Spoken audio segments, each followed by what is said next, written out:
Well, today I'm going to talk about three things: the core prep, the CPEA, and the milestones and deadlines document.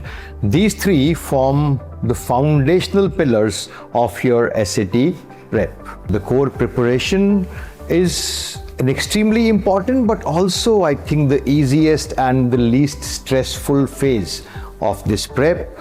You are given a theory lesson, a class by your tutor, which is typically 1 hour. You don't need to do any prior prep before coming to this class. You can come in blank, that's completely okay. What happens after the class is important. You need to complete a home assignment.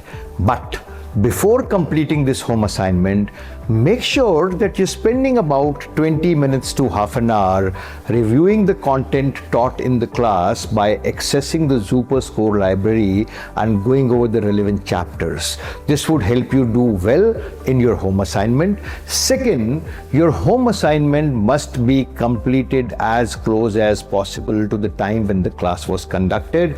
Ideally, no more than 24 hours. The longer you take to complete the assignment, the distance you're going to be, and the performance is going to suffer. As simple as that. The purpose would not be achieved. Through your home assignment, we would discover the gaps in your learning, and your respective tutors will go over these concepts once again in the subsequent class by discussing these questions. How long is the core prep going to be? It's going to be anywhere from 18 to about 22, 23 lessons. Student to student, it varies a little bit, fluctuates a little bit, depending upon your starting scores, whether we want to go a little slow or we want to go a little fast. Once the core prep is over, we have something extremely important in place, which is called as the Core Prep Exit Assessment, or the CPEA. Before I talk about the CPEA, let me tell you how things have evolved from the old test to the new test. One distinct feature is the importance of content in your overall scores. So whereas on the old SAT, I've always maintained that it was 20% content, 80% strategy. On the new SAT, it is at least 50% content. Second, as we migrate to the next stage, as we transition to the next stage after the core prep, which is strategies, the questions that you make mistakes on, these mistakes could come either from content or from application. If we are not able to figure out they come in from content or from application, there is no way we'll be able to correct them. So every effort has to be made to make sure that before we transition to the next stage, we are extremely good, we are solid with the content, which is what we teach you in the first part. So once you've completed the core prep, you need to go over the entire curriculum taught to you in a single day, spending ideally about anywhere from 2 to 3 hours. You are the ones who books the CPEA. The Core Prep Exit Assessment, or the CPEA, very simply put, is an oral test, nothing else. Somebody would sit and quiz you on what we have taught you, right? These questions could be fairly old school at times, so you need to revise theory. 1, 2, 3 important things. One of the parents must be present through the duration of the CPEA. We very strongly recommend it. The CPEA would be conducted by someone who's not your regular tutor. So this is not a class, this is examination.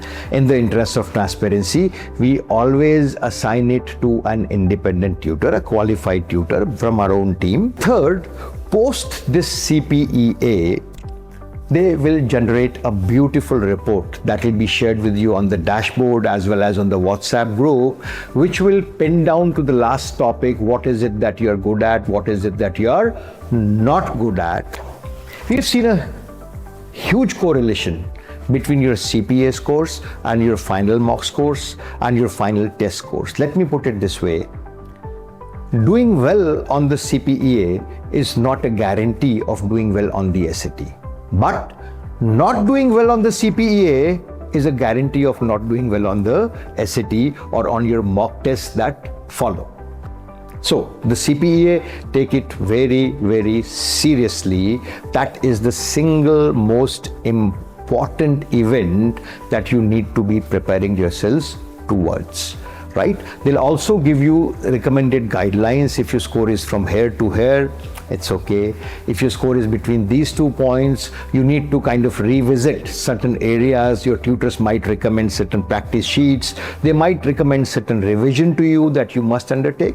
And if the CPEA score is below a certain level, we might order a repeat CPEA. We might recommend a repeat CPEA. Well, what makes satin paper the absolute leaders in their space?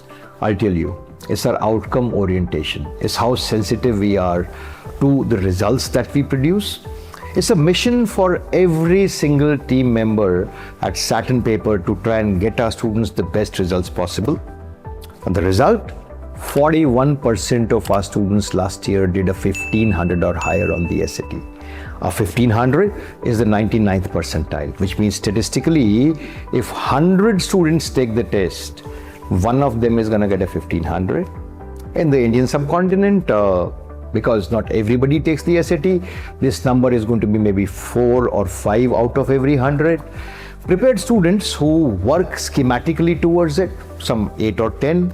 Kids who attend training classes, coaching institutes, this number could be maybe 10, 12, ideally something like 15, which is what would keep these institutes very, very happy. At Satin Paper, 41% last year. That is something that keeps us absolutely elated. We selected a sample of 400 students last year who scored between a 1400 and 1500 and failed to make the 1500 mark. We examined each of these case studies, and I put a team of about 20 people on this job. I said, come up with a reason why they did not get a 1500. And we collated the results. You know what? 80% of the cases, the reason was single.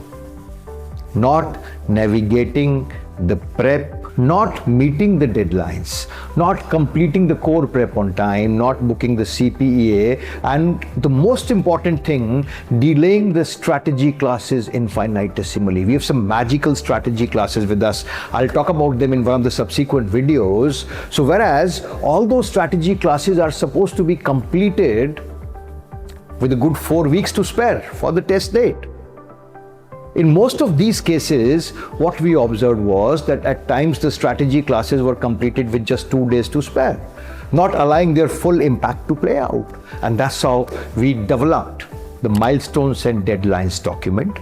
The Milestones and Deadline document would have been shared with you earlier. Please treat it like a line in concrete that is not to be compromised. So it very clearly identifies 3 distinct stages of your prep: the core prep, the CPEA, and the strategy classes. Establishes a very clear deadline for each of these milestones and tells you what is to be done in case you do not meet this deadline. Our recommendation is very clear: please push the test date forward. We are happy working with you for another 4 weeks, 8 weeks. We do not mind it. We are singularly married to your success, and we know success happens when the process has been followed. So please do not play around with this biblical document.